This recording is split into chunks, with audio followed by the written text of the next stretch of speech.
Alors j'ai deux maladies, une sclérose en plaques et une spondylarthrite, et donc ça me crée pas mal de problèmes et physiques et cognitifs. Et je trouve que c'est du domaine de la vie privée, donc j'ai pas forcément envie qu'on me reconnaisse. Là où mon père et mon frère sont partie prenante du GFA et ne comprennent pas forcément qu'avec ma maladie, mes maladies, je dois arrêter, enfin que c'est devenu trop compliqué pour moi. Parce que ça me crée des problèmes autant physiques que cognitifs. Et du coup, même si je ne travaille plus physiquement sur l'exploitation maintenant, au jour d'aujourd'hui, je continue tout ce qui est papier et autres. Et au niveau cognitif, ça fait une charge mentale qui est trop lourde pour moi. Il faut que j'arrête. Mon nouveau job est de maintenir mon physique d'aplomb. J'ai eu une deuxième chance en ressortant de ce fauteuil roulant. Donc je dois préserver mes jambes, donc faut que je les fasse travailler et ça devient, mais par contre ça me prend beaucoup d'énergie et du coup je dois me concentrer là-dessus, donc c'est pour ça qu'il faut vraiment que j'arrête tout ce côté agricole qui me charge beaucoup, voilà. La difficulté aujourd'hui, c'est que les terres sont en GFA, dont les principaux propriétaires sont mon père et mon frère, et qu'ils ne veulent pas voir cesser l'exploitation, alors que de mon côté, ma décision est prise, donc il faut que je trouve une solution. Alors j'ai trouvé une aide auprès de la MSA avec un stage qu'on a fait qui s'appelle Avenir en Soi, et qui m'a permis de mettre des mots, en tout cas de bien dire, de me dire effectivement je dois arrêter, c'est plus possible, et d'entendre les autres participants raconter leur histoire et aussi réagir par rapport à la mienne fait que ça m'a aidé beaucoup. D'arriver à poser les mots et prendre les décisions quand on sent que ça va vraiment plus. Je pense que c'est ça qui est important, quelle que soit la raison. C'est s'il y a besoin de faire un changement, faut y aller. Il faut y aller, il faut oser. Faut y aller parce que il faut se préserver, donc je pense que c'est le principal.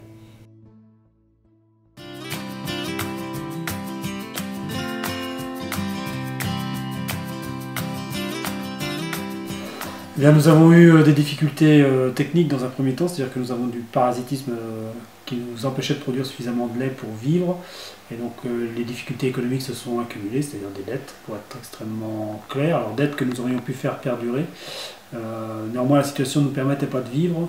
Et donc j'ai choisi début 2008 de mettre fin à mon activité. Alors pourquoi début 2008? Parce qu'il y avait 10 ans d'activité. Ça correspond à des obligations légales, et ça correspond à une période où mes parents étaient caution d'un prêt, donc je ne souhaitais pas qu'ils soient embarqués dans ma faillite. Et puis nous avons rencontré un avocat qui est un ancien membre de la Chambre d'agriculture où j'ai travaillé, qui nous a largement conseillé de mettre fin à notre expérience de fromager et d'éleveur caprin. C'était absolument pas une exploitation familiale, on était hors cadre, mon associé et moi. Ça simplifie sans doute la procédure, c'est-à-dire qu'on n'a pas le poids de la famille, si ce n'est, comme je vous l'ai dit tout à l'heure, par rapport à des cautions, à des emprunts, etc. Mais on n'a pas le poids du patrimoine que peuvent avoir certains. Et donc ça a sans doute simplifié les choses. Comment ça se passe quand on liquide une exploitation? Qu'est-ce qu'elle devient?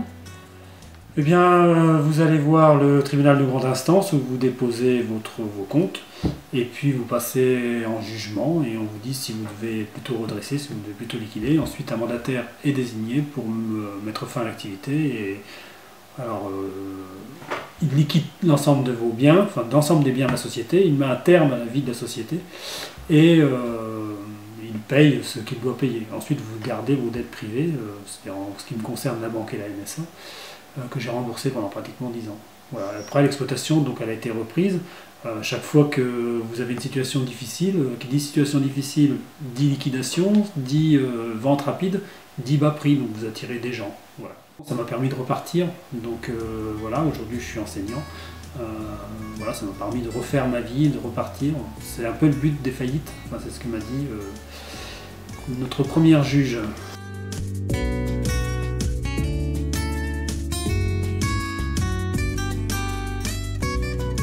Alors j'enseigne l'économie et la gestion aujourd'hui Alors c'est paradoxal parce que pour quelqu'un qui s'est planté, c'est compliqué, c'était compliqué à faire, j'ai dû réfléchir longtemps.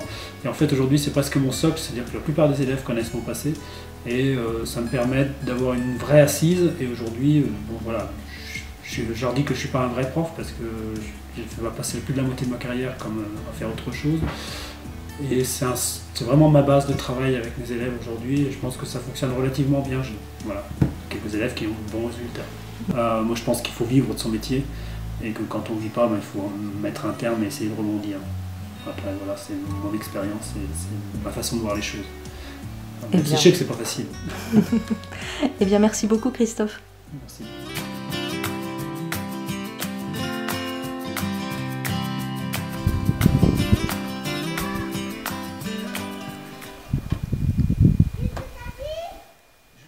J'ai 37 ans, j'ai 15 ans d'installation en polyculture élevage avec une vingtaine d'hectares de céréales et 100 vélages. En seule production vache, aujourd'hui c'est dur de sortir des revenus. On ne vit plus de notre métier et enfin, ça devient de pire en pire. Moi j'ai des retards de trésorerie qui s'accumulent chaque année. Et en ayant malgré tout des résultats corrects, on sait plus. Moi aujourd'hui je ne sais plus comment améliorer mon travail sur l'exploitation pour sortir des revenus. On a des charges qui augmentent, des produits, enfin des engrais, l'aliment qui augmente et nos ventes qui diminuent. Donc le gros problème c'est qu'on n'a pas la parole sur notre prix de vente, quoi. Je pense qu'on est le seul métier en France où on ne décide pas du prix de vente de nos productions. On subit une 4e sécheresse de suite et puis aussi une qualité de vie qui devient un petit peu compliquée, quoi. Là, les vacances d'été, j'arrive pas à me dégager du temps vraiment avec eux. Il y a toujours le travail qui est présent. J'ai eu un projet de reconversion là, avec des volailles labels, mais dû aux normes, l'investissement est plus important que prévu. Et du coup là, je suis plutôt parti sur un arrêt de l'exploitation. J'envisage de repartir salarié en fait. Ça va pas être simple de retourner salarié, mais là je vois, bon, je suis séparé, j'ai mes enfants en garde alternée et là aujourd'hui je suis un peu perdu. Psychologiquement c'est pas facile du tout, enfin je suis suivi et tout, mais bon, voilà, il y a beaucoup d'aspects quand même qui rentrent en jeu. Je veux pas arrêter sur un coup de tête et voilà, je veux chiffrer tout ça en relation avec mon comptable, avec la MSA, voilà, voir un petit peu ce qu'on peut faire. J'ai un petit peu 2-3 petites notions dans le TP et enfin, j'ai déjà même des propositions d'embauche pour rouler un camion et ça me déplairait pas, voilà. Il y a aussi le fait d'aller travailler ailleurs, de travailler avec d'autres personnes, de voir un peu du monde, parce que c'est vrai que je suis tout seul sur l'exploitation, il y a des fois c'est un peu dur. Mais non, t'es pas tout seul avec moi, papa. Oh. Merci Baptiste. Et, je t'aime quand même. Hein. Chut, faut pas parler. Et voilà, ouais, puis le fait de rien que ne serait-ce que de manger avec d'autres personnes à midi, ouais, ça ferait un point au moins aussi à la maison, quoi.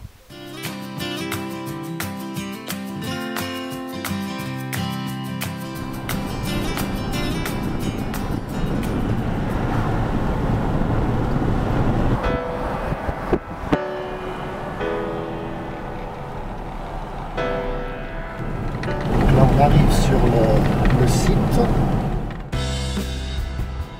la maison familiale. Moi je suis né ici, mon père est né ici, mon grand-père était là, c'est mon arrière-grand-mère qui est arrivée ici, donc il y a 120 ans que nous sommes là dans ces locaux. Quand j'ai annoncé aux parents que j'allais effectivement certainement arrêter, j'ai bien vu que ça les contrariait, surtout que mon fils avait fait les études agricoles, il aurait pu reprendre l'exploitation. Mais une fois qu'on s'est vraiment mis en tête, j'arrête, et après c'est bon, on arrive à tenir le coup.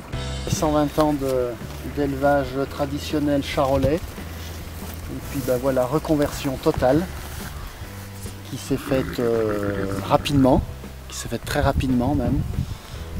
J'ai eu l'occasion ma décision, on va dire, je ruminais ça un petit peu depuis 2-3 ans, est-ce que je continue? Et puis le jour où mon fils m'a dit c'est sûr je reprendrai pas reprendrai pas la ferme, donc je me suis dit, bon, ben, je vais essayer d'installer un jeune. Je pensais trouver un jeune qui reprendrait l'élevage pareil traditionnel en charolais.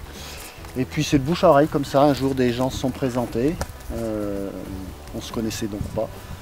Et ils m'ont dit, bah, nous on cherche une exploitation, c'est un élevage de chevaux. Donc c'est vrai qu'au début je me suis dit, des chevaux sur tous mes terrains et tout, pourquoi pas, mais bon. Et puis on a discuté, et puis voilà, ça s'est fait, mais alors très vite, puisque nous sommes fin août, et il y a un an on ne se connaissait encore pas. En une année on a avancé, il a fallu que je me décide de vendre, j'avais encore 75 vélages pratiquement. Et en un an, j'ai tout vendu mon cheptel, vendu mes bâtiments, vendu mon matériel.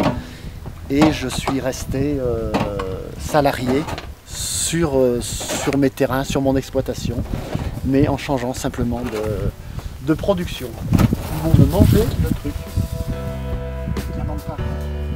J'avais participé aussi à des journées avec la MSA Chambre d'Agriculture, donc j'étais rentré en relation principalement avec la Chambre d'Agriculture. Il faut se faire aider, il ne faut pas rester dans son coin et attendre, on n'y arrive pas autrement. Les organismes sont là pour nous aider, donc il faut vraiment prendre contact et être avec eux. Ils ont une autre approche, une autre vision, donc ils nous expliquent comment faire, que tout est possible, quoi.